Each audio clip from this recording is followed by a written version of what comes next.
இயேசுவில் பிரியமானவர்களே, பொதுக்காலம் 11ஆம் ஞாயிறை நாம் கொண்டாடுகிறோம். கடந்த 4 நாட்கள் நம்முடைய திருத்தலத்தின் பங்கின் பாதுகாவலர் கோடி அற்புத புனித அந்தோனியாருடைய பெருவிழாவை கொண்டாடி நாம் மகிழ்ந்திருக்கிறோம். இந்த 4 நாட்கள் அந்தோனியாரை பற்றி பல்வேறு இறை சிந்தனைகளை நாம் பெற்றிருக்கிறோம். ஆண்டவருக்கு நன்றி சொல்லுவோம். இந்த பெருவிழா நாட்களுக்காக நன்றி சொல்லுவோம். ஆண்டவர் செய்த மகத்தான காரியங்களுக்காக நாம் நன்றி சொல்லுவோம். நாம் மீண்டும் பொது காலத்தினுடைய 11ஆம் ஞாயிற்றுக்கிழமைக்கு நாம் வருகிறோம். இன்றைய வாசங்களுக்குள் நாம் செல்லுகிறோம்.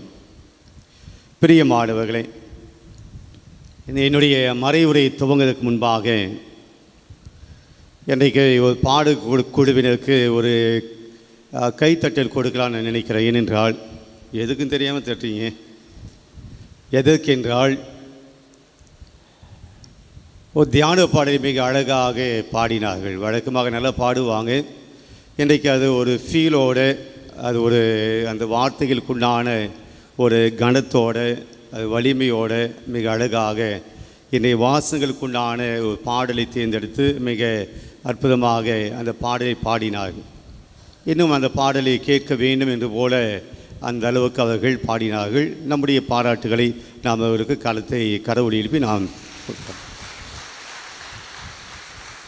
தேங்க்யூ.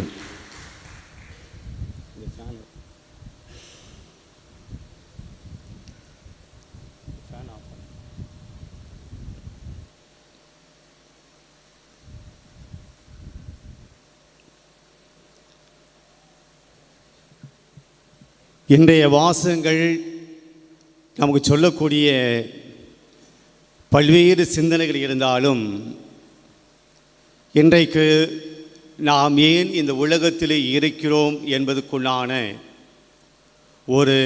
இந்த கேள்விக்கான ஒரு பதிலை கொடுப்பதாக நான் பார்க்கிறேன். இப்போ நான் உங்களை கேட்டேன்னு வச்சுங்க, நீங்கள் ஏன் இந்த உலகத்தில் இருக்கிறீங்க அப்படின்னா அதை நம்ம தப்பாக எடுத்துப்போம். ஏன்டா அந்த உலகத்தில் இருக்கிற நீ அப்படின்னு கேட்குற போல எடுத்துப்போம். நீ எல்லாம் ஏன்டா அந்த உலகத்தில் இருக்கிற அப்படி கூட எடுத்துக்கலாம். பொதுவாக நாம் கொஞ்சம் யோசித்து பார்ப்போம். நாம் ஏன் இந்த உலகத்தில் இருக்கிறோம், ஏன் என்ன பதில் கிடைக்கிறது? ஏன் இந்த உலகத்தில் இருக்கிறோம்? ஒரு மனுஷனா, ஒரு கிறிஸ்தவனா? இப்போ நான் கேள்வி கேட்டுருக்கேன், கொஞ்சம் பதில் சொல்லுங்கண்ணே. ஏன் இந்த உலகத்தில் நாம் இருக்கிறோம்? ஒரு மனுஷனா, ஒரு கிறிஸ்தவனா? இதை யோசிக்கவே இல்லையே ஃபாதர், நம்ம ஏன் அந்த உலகத்தில் இருக்கோம் அப்படின்னு சொல்லி அப்படி நினைக்கிறீங்களா? ஏன் இந்த உலகத்தில் நாம் இருக்கிறோம்? ஆண்டவரை மகிமைப்படுத்த. ஓகே, கோயிலையே உட்காந்துட்டு வேற என்ன கடமைம்மா அவனுக்கு சொல்லுங்கள்.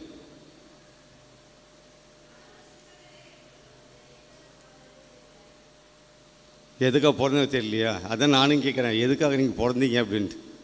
நாம் எதற்காக இந்த உலகத்தில் இருக்கிறோம்? பிரியமான இந்த ஒரு கேள்விதான் இந்த வாசகங்களை படிக்கிற போது எனக்கு எழுந்தது. இதற்குண்டான பதிலைத்தான் இந்த வாசகங்கள் கொடுப்பதாக நான் உணர்கிறேன். இன்றைக்கு நாம் ஒரு மனிதனாக இந்த உலகத்தில் இருக்கிறோம்.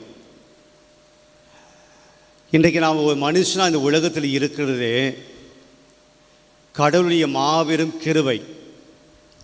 இன்றைய நற்செய்தி வாசகத்தில் ஆண்டவர் பன்னிருவரை அழைக்கிறார். பன்னிருவரை அழைத்து அவர்களுக்கு ஒரு பணியை கொடுக்கிறார். இயேசு பன்னிருவரை அழைத்த போது அங்கே 12 பேர் மட்டும்தான் இல்லை. எத்தனை பேர் இருந்தாங்க? மழை பொழிவில் பார்க்கிற போது அந்த மழை பொழிவை பேசி முடித்த பின்புதான் இயேசு சொல்ல தான் விரும்பியவர்களை அழைத்தார். அதில் சூஸ் பண்ணுறார். இப்போ எவ்வளோ பேர் இருக்கிறீங்க, அதில் 12 பேர் நான் சூஸ் பண்ணுறேன் அப்படின்னா அந்த 12 பேருக்குள்ளே ஏதோ ஒரு காரியத்தை, ஏதோ ஒரு விஷயத்தை இயேசு பார்க்குறார். இயேசு போதித்து கொண்டு இருக்கிற போது, எல்லோரையும் பார்க்கிற போது இந்த 12 பேர் தான் எனக்கு தேவை என்று தான் விரும்பியவர்களை அழைக்கிறார். இயேசு 12 பேரை அழைக்கிற போது நிறைய பேர் இருந்தாங்க. அவரை 12 பேரை பெயர் சொல்லி அழைக்கிறார். அதுக்கு முன்னாடி அவங்களுடைய பெயர் தெரியாது, எங்கேயும் சொல்லப்படுது. ஆனால் இயேசு அவர் 12 பேரை அழைக்கிறார், தன்னுடைய திருத்தூதர்களாக வைத்துக் கொள்கிறார். இந்த உலகத்தில் நாம் இந்த உலகத்தில் பிறக்கிற போது, ஒவ்வொரு மனுஷனும் உலகத்தில் பிறக்கிற போது, இங்கே எல்லாமே பெரியவங்களாக இருக்கிறீங்க, நான் சொல்கிறத புரிஞ்சுப்பீங்கன்னு நினைக்கிறேன். நாம் இந்த உலகத்தில் பிறக்கிற போது பிறப்பதற்கு முன்பாக நடக்கக்கூடிய ஒரு நிகழ்வை நாம் கவனிக்க வேண்டும். இந்த உலகத்தில் பிறந்துட்டோம். நம்முடைய பிறப்பு மிகப்பெரிய அதிசயம். எப்படி அப்படின்னா, ஒரு ஆணும் பெண்ணும் ஒன்றாக இணைகிறார்கள், கணவனாக மனைவியாக வாழ்கிறார்கள், இணைகிறார்கள், உடல் அளவில் இணைகிறார்கள். அப்படி இணைகிற போது ஒரு ஆணுடைய உயிரும் ஒரு பெண்ணுடைய உயிரும் ஒன்றாக சேர்ந்து தான் ஒரு மனிதன் உருவாகிறான். இந்த ஆணுடைய உயிரும் பெண்ணுடைய உயிரும் ஒன்று மட்டும் கிடையாது, பல அணுக்கள். இந்த ஆணுடைய அணுக்கள் பல கோடி உருவாகின்றன. இந்த பல கோடி லட்சக்கணக்கான ஆண் அணுக்கள் இது பெண் முட்டையோடு ஒன்றாக சேருகிறது. பிரியமானவர்களே, 1000 அல்லது லட்சக்கணக்கான அணுக்களில் ஒரு அணுதான், ஒரு ஆண் அணுதான் அந்த பெண் முட்டையோடு போய் சேருகிற போது கருவாக குழந்தையாக உருவாகிறது. அப்போ மற்ற ஆயிரக்கணக்கான உயிர் அணுக்கள், லட்சக்கணக்கான உயிர் அணுக்கள் என்னவாக மாறுது? வேஸ்டாக போகுது. 1000 மனிதர்களுக்குள், 1000 உயிர் அணுக்களுக்குள் ஒரு அணு பெண் முட்டையோடு சேருகிற போது மனிதன் உருவாகிறான். அப்படித்தான் நீங்களும் நானும் வந்தோம். ஒருவேளை இன்னொரு அணு எனக்கு முன்னாடி, நான் வருவதற்கு முன்னாடி அந்த உயிர் அணு வேகமாக சென்று போயிருந்தால் நான் இந்த உலகத்தில் நீ வராமல் இருந்திருக்கலாம் பொழுது அப்படின்னு சொல்ல பொழுதுக்கு உங்கள் பதில், ஏண்டா வந்த நீ, இன்னொரு அணு வந்திருக்கலாமே அப்படின்னு. நான் வந்திருக்க முடியாது. நான் மட்டும் இல்லைங்க, நீங்களும் வந்திருக்க முடியாது. அப்போது பிறப்பதற்கு முன்பாக இந்த உலகத்தில் வருவதற்கு முன்னாடியே கடவுள் இந்த அணுதான் இந்த பெண் முட்டையோடு சேர வேண்டும், இந்த மனுஷன்தான் இந்த உலகத்தில் வர வேண்டும். இப்போது நாம் இந்த உலகத்தில் பிறந்திருக்கிறோம், ஆண்டவருடைய கிருபையோடு பிறந்திருக்கிறோம். இந்த வாழ்க்கைக்கு என்ன அர்த்தம் உண்டு? நாம் வாழ்கிற வாழ்க்கை ஏன், எதற்காக இந்த உலகத்தில் வாழ்கிறோம், எதற்காக இந்த உலகத்தில் கடவுள் நம்மை அனுப்பியிருக்கிறார், ஏன் இந்த உலகத்தில் வாழ்ந்து கொண்டிருக்கிறோம், நாம் கொஞ்சம் யோசிக்க வேண்டும். இது ஒரு பக்கம். நான் மனுஷன் அந்த உலகத்துக்கு வந்ததை நான் சொன்னேன். இந்த உலகத்தில் கோடிக்கணக்கான மக்கள் இருக்கிறார்கள். அந்த கோடிக்கணக்கான மக்களில் நீங்களும் நானும் தான் கிறிஸ்தவனாக வந்திருக்கிறோம். நீங்களும் நானும் தான் உயிருள்ள தேவனை வழிபடுகிறோம். நம்மை சுற்றி இருக்கக்கூடிய பல்வேறு மக்கள் மற்ற தெய்வங்களை வழிபட்டு கொண்டிருக்கிறார்கள். அது சரியா தவறா நமக்கு தெரியாது. ஆனால் நாம் நம்புகிற, எனக்கு மீட்பை கொடுத்த, எனக்கு வாழ்வை கொடுத்த இந்த இயேசுவை நீங்களும் நானும் மட்டும்தான் இந்த பகுதியில் நாம் இயேசுவை ஏற்றுக்கொண்டிருக்கிறோம். மற்றவர்களெல்லாம் இல்லை. நாம் ஆண்டவரால் பெயர் சொல்லி அழைக்கப்பட்டிருக்கிறோம். பிரியமான ஒரு மனுஷனாக நாம் இந்த உலகத்தில் வாழ அழைக்கப்பட்டிருக்கிறோம். நான் ஒரு குருவானவராக வாழ அழைக்கப்பட்டிருக்கிறேன். நீங்கள் குடும்ப தலைவனாக வாழ அழைக்கப்பட்டிருக்கிறீர்கள். ஒரு சகோதரியாக நீங்கள் வாழ அழைக்கப்பட்டிருக்கிறீர்கள். ஒரு குடும்ப தலைவியாக, பிள்ளைகளாக. ஆக இந்த உலகத்தில் மனுஷனாக, கிறிஸ்தவன் அந்த உலகத்தில் வாழ அழைக்கப்பட்டிருக்க நாம் எதற்காக வாழ்ந்து கொண்டிருக்கிறோம்? ஒரு மனுஷனாக இந்த உலகத்தில் ஒரு கிறிஸ்தவனாக வாழ அழைக்கப்பட்டிருக்க நாம் என்ன செய்ய வேண்டும் என்று கடவுள் நம்மை அழைத்திருக்கிறார் என்று யோசிக்க வேண்டும். அதான் வரமே, பூசை பார்க்குறமே, அதோடய அங்கே கிறிஸ்தவ கடமை முடிஞ்சிச்சு, போதுமா இது? அப்போ இன்றைக்கு ஆண்டவர் இயேசு 12 பேரை பெயர் சொல்லி அழைத்து அவங்களுக்கு பணியை கொடுக்கிறார். நீங்கள் எதை தான் செய்யணும் அப்படின்னு சொல்கிறார். உங்களை கூப்பிட்டுட்டு நீங்கள் எதாவது பண்ணுங்க அப்படின்னு சொல்லலை, நீங்கள் எதாவது செய்யுங்க அப்படின்னு சொல்லலை. மாறாக 12 பேரை அழைத்தார். அழைத்த பின்பு அவர்களுக்கு அவருடைய கடமையை, அவருடைய ரெஸ்பான்சிபிலிட்டி, அவங்களுடைய பொறுப்பை அவர்களுக்கு கொடுக்கிறார். என்ன பணி என்றால், இன்றைக்கு நாம் வாசித்த நற்செய்தியில் நாம் வாசிக்கிறோம். படிங்க.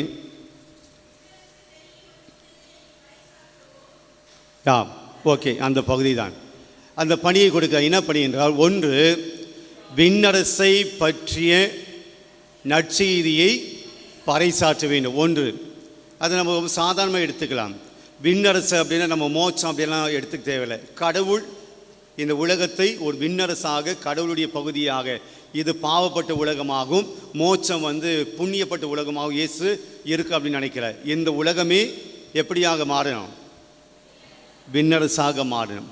அப்போ இந்த விண்ணரசை பற்றி அறிவிக்க சீடர்களை தேர்ந்தெடுக்கிறார். அப்படின்னா ஒரு நல்லதை மக்களுக்கு சொல்லிக் கொடுங்க, நன்மையானவற்றை மக்களுக்கு சொல்லிக் கொடுங்க, கடவுளை பற்றி மக்களுக்கு சொல்லிக் கொடுங்க, கடவுளுடைய மதிப்பீடுகளை மக்களுக்கு அறிவியுங்க. இந்த உலக வாழ்க்கையில் நீங்கள் செய்ய வேண்டியது என்ன பண்ணணும் என்று மக்களுக்கு அறிவிக்க வேண்டும். அப்போ ரொம்ப எளிமையாக சொல்ல வேண்டும் என்றால், விண்ணரசை பற்றி நீங்கள் அறிவிக்கணும் என்ற முதல் பணியை சீலை கொடுக்கிற போது அது என்ன சொல்லி கொடுக்குறாரு அப்படின்னா, நீங்கள் மக்களுக்கு கற்பிக்க வேண்டும். எதை பற்றி? நல்லதை பற்றி மக்களுக்கு சொல்லுங்க, கடவுளை பற்றி மக்களுக்கு சொல்லுங்க, கடவுளுடைய காரியங்களை பற்றி மக்களுக்கு சொல்லுங்க. பிரியமானவர்களே, இது முதல் பணி. நாம் இந்த உலகத்தில் மனுஷனாக ஒரு கிறிஸ்தவனாக இருக்கக்கூடிய நமக்கு ஆண்டு கொடுத்த முதல் பணி என்னன்னா, நாமும் நற்செய்தியை அறிவிக்க வேண்டும். இப்போ நாம் என்ன நினைக்கிறோம் அப்படின்னா, நான் இயேசு சாமியை கும்பிட்றேன்பா, நான் பூசைக்கு வரேன்பா, நான் என்னுடைய ஆன்மீக கடமைகளை நான் சரியாக செய்கிறேன்ப்பா, நான் பாவ செய்யணும் பண்ணுறேன், நான் நன்மை வாங்கிக்கிறேன், நான் பூசைக்கு வரேன், நான் தியானத்துக்கு வரேன், நான் ஆராதனையில் பங்கெடுக்கிறேன், கடவுளுடைய எல்லா விதமான காரியங்களில், ஆலய காரியங்களில் நான் கரெக்டாக இருந்துக்கிறேன், நான் சாமியை கும்பிடுக்கிறேன், அதுக்கு மேலே எனக்கு எந்த விதமான பொறுப்பு எதுமான பொறுப்பு எனக்கு இல்லை. அப்படி தானே வாழ்கிறோம். நான் பூசை பார்க்குறேன், நான் ஜெபமாலை சொல்லிக்கிறேன், நான் ஆராதனை பார்த்துக்கிறேன், நான் தியானத்துக்கு வரேன், நான் உங்களுடைய ஆன்மீக கடமைகளை பூர்த்தி செய்து கொள்கிறோம். என்னுடைய ஆன்மீக கடமை நான் பூர்த்தி செய்து அதுக்கு மேலே நான் கடவுளை பற்றி அறிவிக்க வேண்டிய கடமை எனக்கு உண்டு என்பதை நாம் மறந்து போகிறோம். ஆண்டவரை பற்றி சொல்லணும் என்கின்ற இந்த பொறுப்பு நமக்கு கடவுள் கொடுத்திருக்கிறார் என்பதை நாம் மறந்து போகிறோம். நீங்கள் கேட்கலாம், ஆண்டவரை பற்றி சொல்கிறதுக்கு எங்களுக்கு எங்கே வாய்ப்பு? ஒரு சண்டே இங்கே விட்டு பாருங்கள், அப்படி கிழின்னு கிழிச்சிடுவோம். பெரியமானவர்களே, செய்வீங்க, உங்களால் செய்ய முடியும். இதை செய்வதற்கு தான் திரு அவை என்ன சொல்லியிருக்கு? அன்பியங்களை உருவாக்கியிருக்கு. உங்கள் இடத்துல நீங்கள் இருக்கக்கூடிய மக்களுக்கு நீங்களே நற்செய்தி அறிவிங்க. பைபிளை படிங்க, பைபிளை படித்து உங்களுக்கு தெரிந்த நற்செய்தியை நீங்கள் மக்களுக்கு அறிவிங்க, நற்செய்தி பணி செய்யுங்க அப்படின்னு சொல்லி அன்பியத்தை உருவாக்கியிருக்கு. ஆமாம், அன்பியத்துக்கு வர்றதில்லை, அது ஒரு விஷயம். வந்தவங்க என்ன பண்ணுறோம்? பைபிளை படிக்கிறோம், முகத்தை முறைச்சி பார்த்துக்கணும். நீ சொல்லு, நீ சொல்லு, நீ சொல்லு. என்ன பண்ணுறோம்?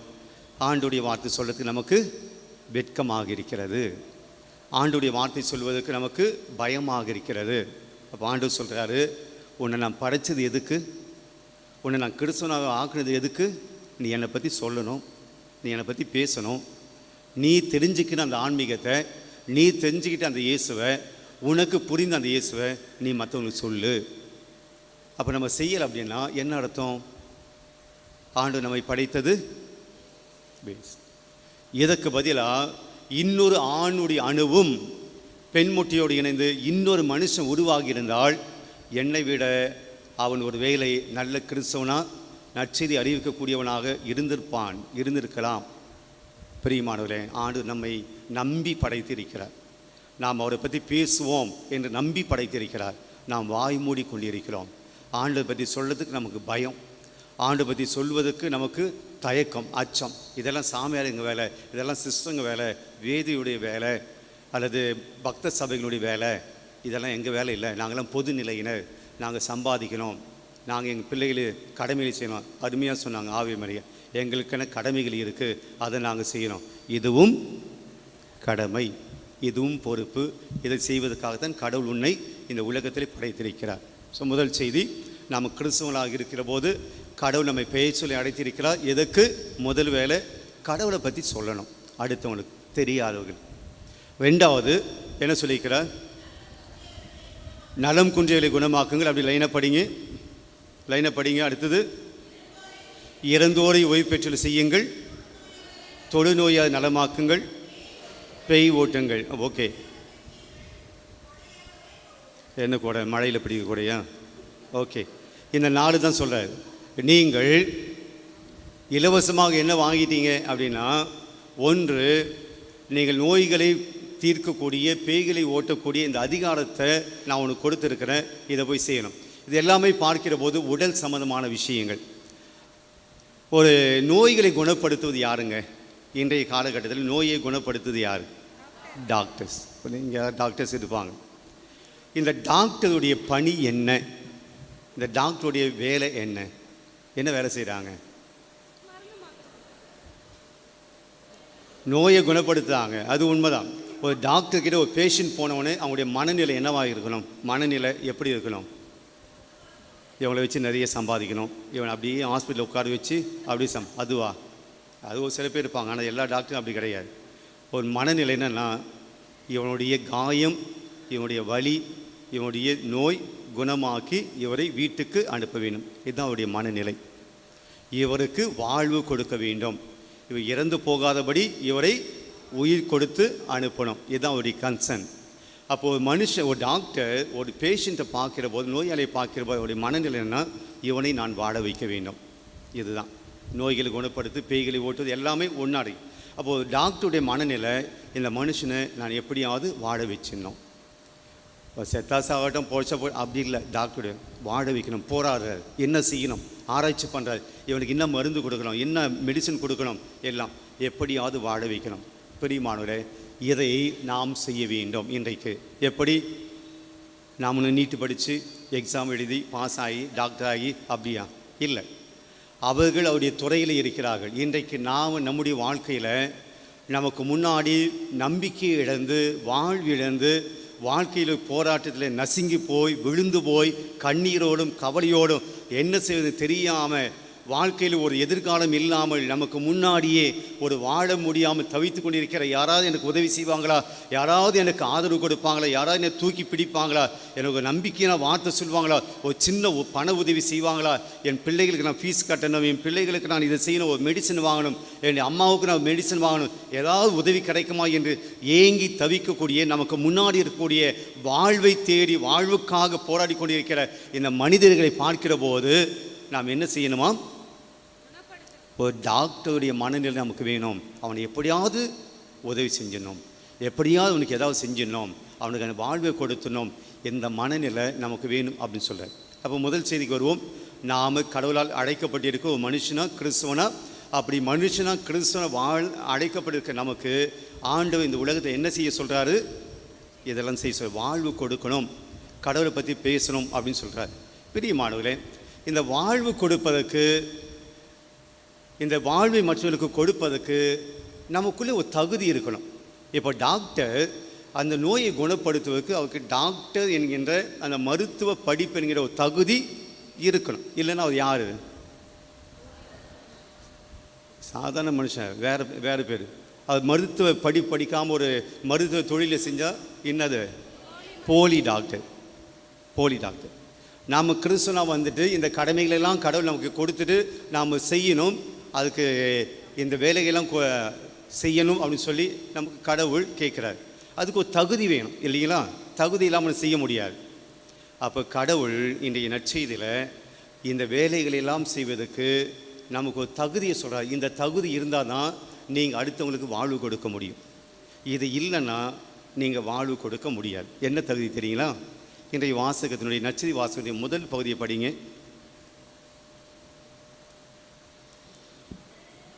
திரண்டிருந்த மக்களை அவர் கண்டபோது, இயேசு கண்டபோது அவர்கள் மேல் பரிவு கொண்டார். அவர் பரிவு கொண்டார். இதுதான், இந்த பரிவு என்கின்ற மனசு இருந்தால்தான் நான் முன்னாடி சொன்ன இல்லைங்களா, அதெல்லாம் செய்ய முடியும். இதுதான் தகுதி. உங்களுக்கு படிப்பு கிடையாது, அடுத்தவனுக்கு வாழ்வு கொடுப்பதற்கு உங்கள் படிப்பு அல்ல, அடுத்தவனுக்கு வாழ்வு கொடுப்பதற்கு பணம் அல்ல, அடுத்தவனுக்கு வாழ்வு கொடுப்பதற்கு உங்களுக்கு பெரிய பதவிகள் அல்ல, அதிகாரம் அல்ல. நீங்கள் அடுத்தவங்களுக்கு வாழ்வு கொடுப்பதற்கு உங்கள் கிட்ட இருக்க வேண்டிய தகுதி என்ன தெரியுங்களா? பரிவு. பரிவுக்கு என்ன விளக்கம்? What is the definition? இந்த பரிவு என்கிற வார்த்தைக்கு என்ன ஒரு விளக்கம் என்றால், யாராவது சொல்கிறீங்க? இரக்கம். இரக்கம், பரிவு, அதான் ஒரே வார்த்தையில் விளக்கம் கொடுங்க. திருக்குறள் அதுக்கு விளக்கம் இருக்கு இல்லையா, அந்த விளக்கத்தை கேட்குறேன். பரிவுங்கிற அந்த வார்த்தைக்கு என்ன விளக்கம், விரிவுரை, தெளிவுரை? பிரியமானவர்களே, என் கண்ணீரை நான் சிந்துகிற போது அது உங்கள் கண்ணீராக பார்ப்பது. என் வேதனையை, எனக்கு தான் வலி, ஆனால் என் வலியை பார்க்கிற போது உங்களுக்கே அந்த வலி இருப்பது போல நீங்கள் உணர்வது. என் துக்கத்தினால் ஒரு கண்ணீரை நான் விடுகிற போது அந்த துக்கம் உங்களுடைய துக்கமாக, உங்களுடைய கண்ணீராக நீங்கள் ஃபீல் பண்ணுறது. ஃபீல் பண்ணண்டா சொல்லுங்களே, அதுதான் என் வலியை உங்கள் வலியாக உணர்வது. என்ன கூட முன்னால் இந்த கை வலி இன்னும் இருக்குது. இந்த கை வலி பார்க்கிற போது நீங்கள் எல்லாருமே கேட்டது என்னென்னா, எப்படி ஃபாதர் கை வலி எப்படி இருக்குது அப்படின்னு. அது வலி எப்படி இருக்குன்னு நீங்கள் கேட்டீங்க, அது கன்சர்ன். ஆனால் பரிவு என்பது என்ன தெரியுங்களா, என் வலியை உங்கள் வழியாக நீங்கள் உணர்வது. That pain you should feel that pain. அந்த அதுதான் பரிவு. இயேசு ஆயனில்லா ஆடுகளை போடி இருந்த மக்களை பார்த்து என்ன சொல்கிறாரு, பரிவு கொண்டார். அதுதான் தகுதி நமக்கு. அது இல்லை அப்படின்னா நான் முன்னாடி சொன்ன விஷயங்கள்லாம் செய்ய முடியாது. பிரியமானவர்களே, அப்போ அடுத்தவர்களுடைய வலியை, அடுத்தவர்களுடைய வேதனையை, என் கண் முன்னாடி துன்பப்படுகிற அந்த மனுஷனுடைய உணர்வுகளை, அவனுடைய அந்த கஷ்டங்களை, கண்ணீரை எனதாக்கி கொள்கிற போது அது என்னுடைய கஷ்டமாக, என்னுடைய வழியாக அது மாறுகிறது. அப்போ அந்த வழி எனக்கு வருகிற போது நான் என்ன செய்வேன், அவனுக்கு உதவி செய்ய எனக்கு மனசு வரும். பச்சாதாபம் இல்லைங்க, பச்சாதாபம் கிடையாது. ஐயோ கஷ்டப்படுறார், உடம்பை பார்த்துக்கோ, ஐயோ கஷ்டப்படுறார், உடம்பை பார்த்துக்கோ. இது ஒரு பரிதாபம். அச்சுச்சோ எவ்வளோ கஷ்டப்படுறாங்க, பரிதாபம்.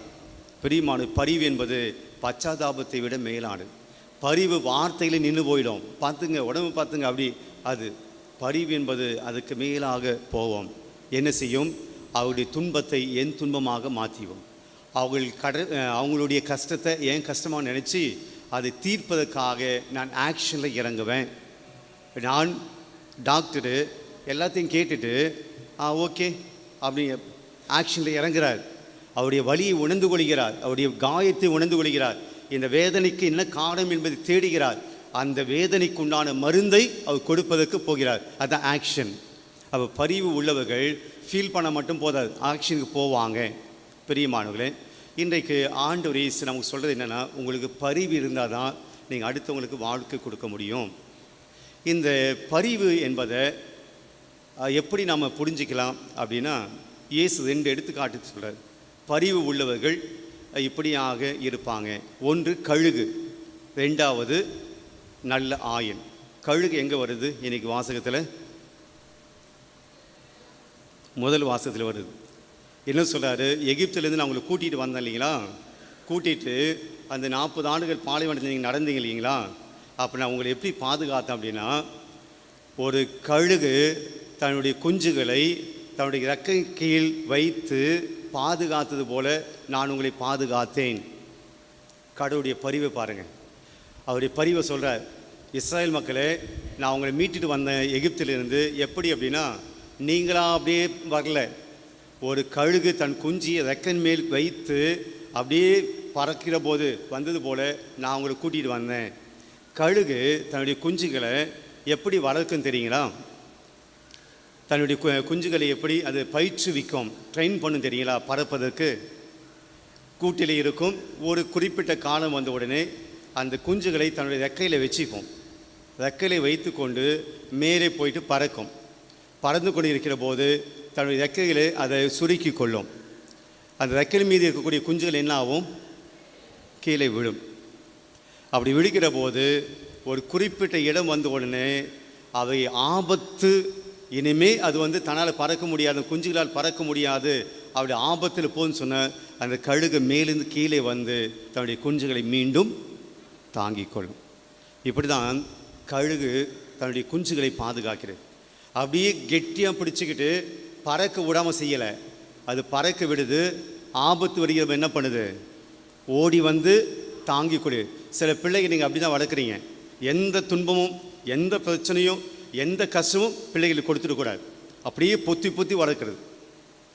கடைசியில் அவனால் தான் உங்களுக்கு கஷ்டம்.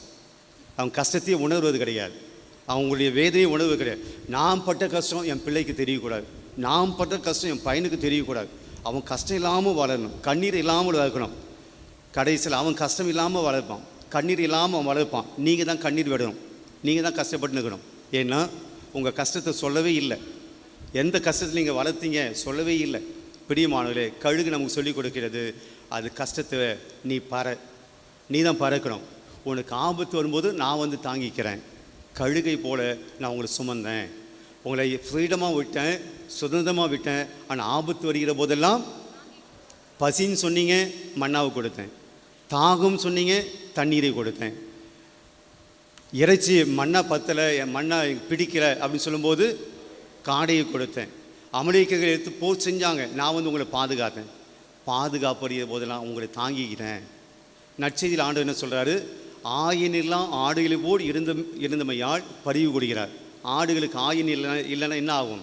வர்கீஸ் ஃபாதர் சொல்லிட்டு இருந்தார், ஆடுகளுக்கு ஆயின் இல்லைன்னா திசை மாறி போயிடும். அதுக்கு தனியாக போக தெரியாது, தன் வீடு தெரியாது. நீங்கள் அத்தனை வாட்டி குடும்பம் வீடு தெரியாது, எங்கே தீனி இருக்குது தெரியாது, எங்கே பசுமைக்கு தெரியாது. அது பாட்டு போகும். ஆயின் வழி நடத்தினா தான் அது சரியாக போகும். நான் அப்படி தான் உங்களை பாதுகாத்தேன். இப்போது பழைய ஏற்பாட்டிலே கடவுளுடைய பரிவும், புதிய ஏற்பாட்டில் இயேசுனுடைய பரிவும் நமக்கு இன்றைய வாசங்கள் நமக்கு சொல்கிறது. பிரியமானவர்களே, ஆக இன்றைக்கு ஆண்டவர் நமக்கு சொல்வது, நான் உங்கள் மீது பரிவு கொண்டது போல நீங்களும் அடுத்தவர் மீது பரிவு கொள்ளுங்கள். இயேசு அந்தளவுக்கு நம்ம மீது பரிவு கொண்டாருன்னு சொல்லி இன்றைக்கி பவுலடியார் சொல்கிறாரு. ரோமேயர் திருமுகத்தில் 2வது வாசகத்தில், நாம் பாவிகளாக இருந்தபோதே அவர் நமக்காக நாம் பாவிகளாக இருந்தபோதே இயேசு நமக்காக உயிரை கொடுத்தார். இதாங்க பரிவு. நாம் நல்லவங்கள் என்பதற்காக இயேசு சாகலை. ரொம்ப உத்தம புத்திரர்கள், நாம் புனிதவான்கள், அவங்களுக்காக சாகணும் அப்படி இயேசு சாகலை. நாம் பாவிகளாக இருந்தபோதே இயேசு நம் மீது பரிவு கொண்டார். பிரியமானவர்களே, இன்றைக்கி பரிவை பற்றி சொல்லுகிறது. இது கேட்கறதுக்கெல்லாம் நல்லா இருக்குது. வீட்டுக்கு போகிற போது, வெளியே போகிற போது நமக்கு முன்னாடி கஷ்டப்படக்கூடிய மக்களை பார்த்து கண்டுக்காமல் போவோம். அதுக்கு ஒரு தகுந்த எடுத்துக்காட்டு நான் யாரையும் குறை சொல்ல. இன்றைக்கு ஆலய வளாகத்துக்கு முதல் பூசைக்கு நிறைய பேர் வந்தாங்க, இந்த பூசைக்கு நிறைய பேர் வந்தாங்க. ஆனால் யாருமே எதையும் சொல்லாமல் ஒரு சில பேர் அங்கிருந்த நாற்காலிகளெல்லாம் ஓரமாக வைத்தார்கள். ஒரு சில பேர் தொடப்பத்தை எடுத்து பெருக்கினார்கள், இடத்தை தூய்மைப்படுத்தினார்கள். இந்த மனசு எப்படி வருது? இதை செய்யணும் என்கின்ற இந்த எண்ணம் சில பேருக்கு வருது, சில பேருக்கு ஏன் வரல? இதுதான் பரிவு. இது எப்படியாங்க இருக்கக்கூடாது, இது இங்கே தூய்மையாக இருக்கணும், இது சரியில்லை, இது யாரும் செய்ய போகிறதில்லை, நான் தான் செய்யணும், என்னால் முடியும், நான் செய்வேன். இதுதான் பரிவு. அப்படி என்றால் நமக்கு முன்னாடி இது போல் காரியங்கள் செய்வதற்கு நிறைய வாய்ப்புகள் உண்டு. அடுத்த மீது பரிவு கொள்ளணும் அப்படின்னா வெறும் பணத்தை மட்டுமே நம்ம நினைக்கிறோம். இதுதான் அடுத்தவர்களுக்கு ஏதாவது செய்ய முடியும் என்றால் நான் ஓடி போய் செய்வேன், அங்கே ஏதாவது செய்ய வேண்டி இருக்குன்னா நான் ஓடி போய் செய்வேன். இந்த மனசு தான் பரிவு. அது அவங்க வேலை கிடையாது. அது தொடப்பெடுத்து பெருக்க வேண்டியது அவங்க வேலை கிடையாது. அங்கே இருக்கக்கூடிய சேரெல்லாம் எடுத்து போட வேண்டியது அவங்களுடைய வேலை கிடையாது. இவர்கள் செய்வதை சில பேர் வேடிக்கை பார்க்குறோம். அந்த மனசுக்கும் வேலை செய்யக்கூடிய மனசுக்கும் ரொம்ப டிஃப்ரெண்ட். இந்த மனசுக்கு இதை செய்யணும்னு தோணுது, அந்த மனிதனுடைய மனசுக்கு பார்க்கணும்னு தோணுது, வேடிக்கை பார்க்கணும்னு தோணுது. நாம் வேடிக்கை பார்க்கிறவர்களாக முன் வந்து பரிவு காட்டக்கூடிய மனிதர்களாக நாம் இருக்கிறோமா?